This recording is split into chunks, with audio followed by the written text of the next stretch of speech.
It kind of feels like with a lot of the stories that we've gone through and stories like this, we call it a controlled demolition, right? Like the system is intentionally being destroyed in various ways. Yep. The government's been weaponized. I mean, even now, as we're sitting here laughing about the IRS being abolished, it's another component of dismantling the machine. I'm sure Luke doesn't care either way. I'm probably excited for it. But in other ways, our culture is also being dismantled, and that's the dangerous part. We're not raising our kids properly. The kids are being abused, things like that. Without proper culture and without proper parenting, nothing else matters. I mean, it's going to be apocalyptic. I mean, the culture, I would say, is majority lost. I mean, I'm in Texas. I'm a resident in Texas, and I'm covering child drag shows every single week. I mean, so these people are on video grooming children, and there's no repercussions for it. They're doing simulated sodomy in front of kids now. Yeah, what's the American culture right now? Twerking? Seed oils? Promoting sodomy, promoting obesity. I mean, you guys saw that picture on Twitter today where there's those 3 models and the one on the very right with the elephant trunks. You literally can't even see her shoes or with the remainder of them, but that's promoted as healthy. Mixing cough syrup with alcohol. That's American culture right now. Opiates, video games. Yep. Video games is a big part of it. So one thing that I've been talking about quite a bit, and I'd love to talk with you, Tyler, about it, is this book, Genderqueer, because apparently nobody's read it. It's insane. Apparently nobody's read it. So I've reached out to a handful of people you'd think would have read it, prominent critics, and fair point, I didn't read it either. What we all knew in the book was that you've got these images that are graphic. And we were like, okay, kids shouldn't be around that. And I think most of us just assumed that the memoir stuff is immaterial. Like, if you're talking about your life, how you grew up, I don't care. Don't show the graphic stuff to kids. Then as it turns out, actually, the book itself it's a horror story of child abuse. And so to go back to what you're saying, you're in Texas and there's child drag shows. The fact that it's even coming to Texas is alarming. Then it goes to Florida. I think people need to read this book. And I've been saying this all day because I really, really do mean it. And I want to make sure I highlight this. I can't show these images. No, it'll get taken down. No. But it's not even the images people know. For those that aren't familiar, in this book, there's graphic depictions of adult activities. But in the first page, let me see, let's go to page number 2, 3, 4. Here we go. Okay, so actually page 1, 2.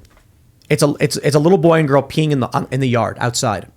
And the first part of the story is how her parents brought her to a farm and had her and the neighbor boy just relieving themselves in the outside. Complete neglect. They talk about how they didn't have proper, utilities and things like that. Yeah, there's that portion about where she gets pulled aside by her teacher in school because she smells so bad and has, I don't know if I can say it, but basically her period blood in the same pad over and over again, crumbling down her leg. But you're not allowed to talk about it. That's marketed in kids' libraries. So and what people, as we're talking about this stuff, fail to understand is that when I started, so here's what happened. I was going through this because I was trying to show the Hodge twins the portion where the author of this book they're giving to children is attempting to ingest her own, genital fluids.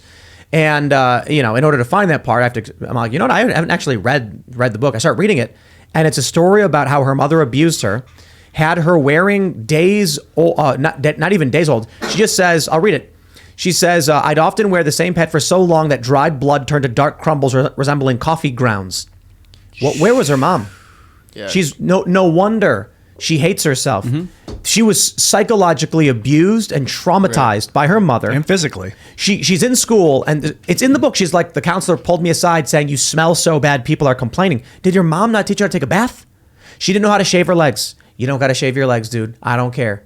But at least the parents could explain to you why women shave their legs, why some don't. You can choose it. But she had no idea. She couldn't read until she was 12. Is there a dad ever mentioned in the book? Yeah, and the crazy thing is they're depicted as like these happy-go-lucky hippies, like hanging around and playing the guitar, when in reality, I wouldn't be surprised if they're drug addicts. I'm not kidding. Like, the idea that she couldn't read until she was 12, to me, is indicative of parents who are on drugs. It's a form of child abuse. Or even do basic necessities and take care of herself enough so she doesn't stink and gets pulled aside. Yeah, like hygiene, dude. That's the most basic thing to understand is proper hygiene. Right. The reason why I think it's so important to read through this stuff, as we're looking at like the morbid obesity with the shoes bulging, all of these things that people would say is like degeneracy or whatever. It's like, dude, it starts somewhere. It starts with kids being abused. And we see it over and over again. People, I'm not telling you to buy the book, but you can read it online. And it's like, I want you to imagine this. A 12-year-old kid who can't read, walking around with crusted blood between their legs, smelling like feces, peeing in the yard, covered in hair. That's a wild child. And then this person struggles to socialize, becomes completely traumatized and hates themselves. You wonder it's why. no surprise this person is coming out and saying, I'm non-binary. I don't want to be like anybody. Because in the book, she talks about how she's made fun of, how she's embarrassed. And it's like, well, no, crap. She was being, it's like the parents may have just kicked her out in the yard and locked the door. That's what it sounds like they did. She goes to school and everyone's making fun of her because she smells like crap and she's got dried pads in her pants.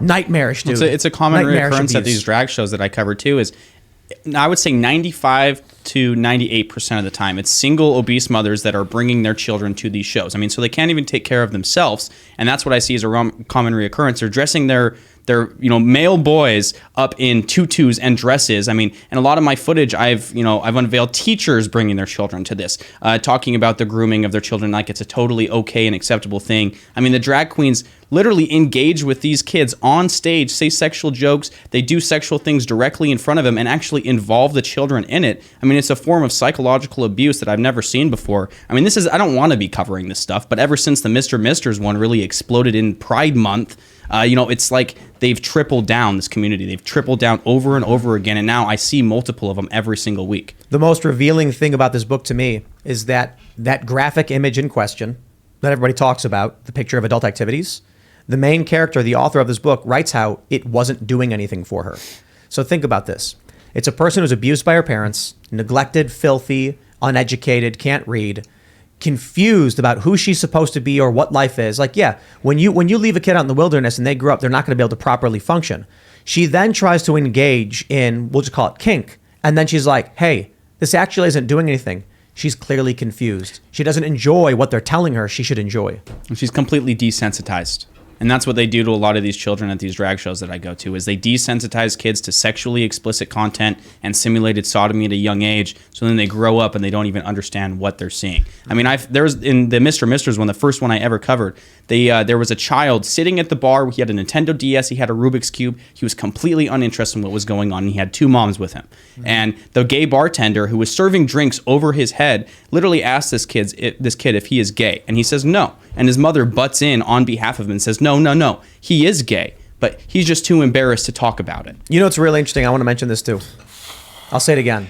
You got a kid, can't read, dried blood, peeing in the yard, covered in hair, smelling like feces, and people are making fun of her. But then all of a sudden, she meets the Queer Straight Alliance, and they're like, "Thank you for being here. We love you." Mm-hmm. And she goes, "Yes, this is who I am." Exactly. No surprise. The poor person that wrote that book has been absolutely psychologically brutalized their whole life, and then they're put in a position where if they engage with this activist group, which is what LGBT essentially is, especially when you're dealing with queer theory and stuff, they get the affirmations that they've been dying for. They get the love. They get love. It's the confirmation that they need in their mind. It is very typical cult behavior. Yep. Find someone that is vulnerable, that is dissatisfied, that is in a position that really needs help,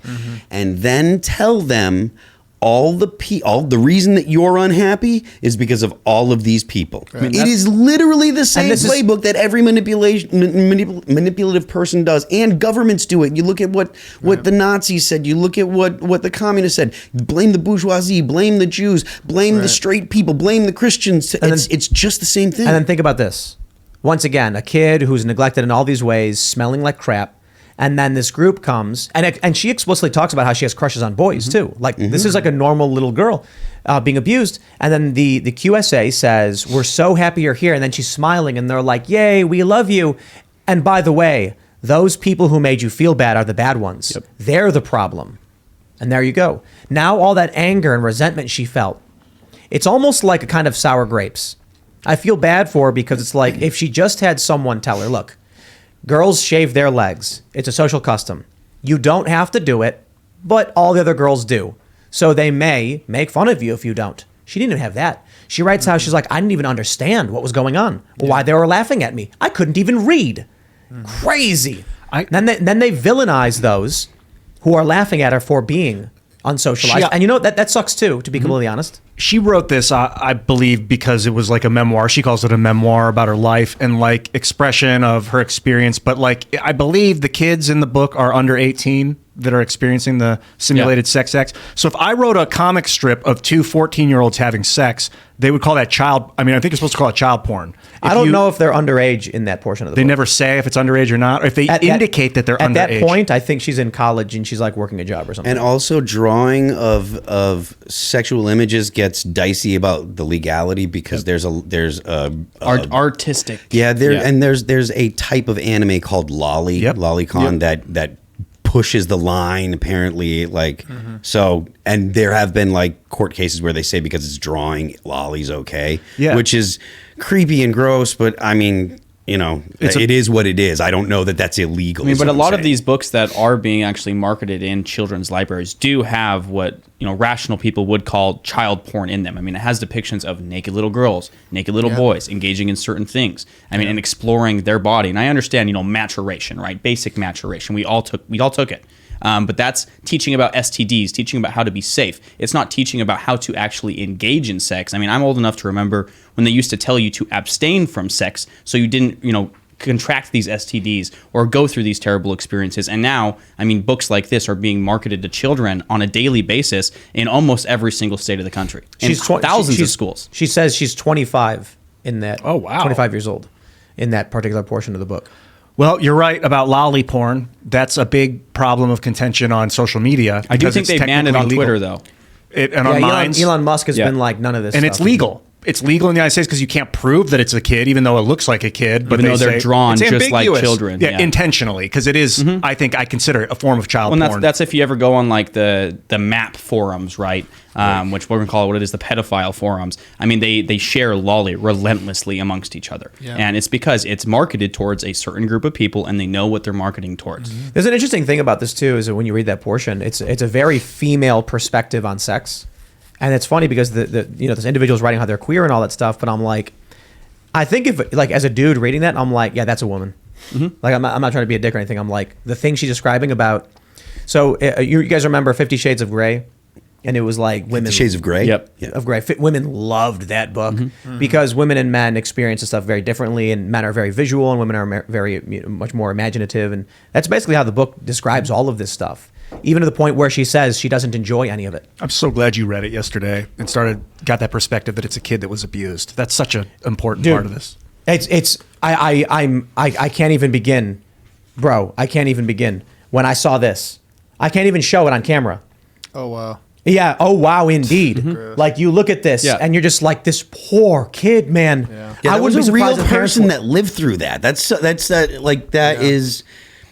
It's something that I feel like people that have, you know, gotten outraged about that, they're outraged at the person for writing it. And it's like, it does suck that they wrote it, but remember, they're writing it because they were abused. I don't think it sucks that they wrote it. I think the problem is they're giving it to kids. Yep. That's the only problem with this. I actually think this is really important because now you can see how the trauma and abuse leads to this person being unhappy and depressed and talking about how they dread things and how they fear things. And as adults, we need to understand what's causing these things to happen so we can help people. Yeah. The problem is they're putting it in front of kids. That's messed up. Yeah, I mean, a lot of this is emotional manipulation. There's a reason a lot of Disney movies start off with either a parent character or a main character dying off in the beginning because that trauma is very powerful to ingrain a lot of different ideas. The CIA started to experiment with certain things, especially when they were starting to do MKUltra mind control tests on a lot of human beings, causing them trauma, fragmenting their personalities and brains, and then implementing a new one to see how far they could actually impact someone with the ideas that they wanted to put inside of them. So I think trauma is a key element to all of this that we have to really understand for how it's being used here, because you lay out the trauma, and then you have the problem. Then you have the solution. The solution is you got to join this group. This group's going to take you in. It's those people that are bad, those people that are responsible for all the bad things in this world. Don't take personal responsibility. Just join the cult. Everything will be fine. And those ideas are being ingrained into small children when they're in school. They're being indoctrinated into the cult, into the statist, communist, larger ideology, and then they're kind of acting like the way that they are. Very emotionally triggered individuals that, of course, are being used and manipulated by the state that is using their trauma, their fear, their emotions for their own personal gain. Yeah, trauma is the easiest way to, I would say, hypnotize people. I mean, because you can use that term. Yeah. I mean, whether it's, there are, trauma can have good responses. There are good trauma responses, but that's very rare. But when you're experiencing trauma from such a young age, like all these children that are being exposed to these shows and to these sexually explicit content on purpose, it's completely intentional because it fragments their mind, just like you said. Thanks for watching this clip from the Timcast IRL podcast. Hang out with us live Monday through Friday at 8 p.m. and become a member over at timcast.com for uncensored, members-only shows exclusive. Thanks for hanging out, and we'll see you all next time.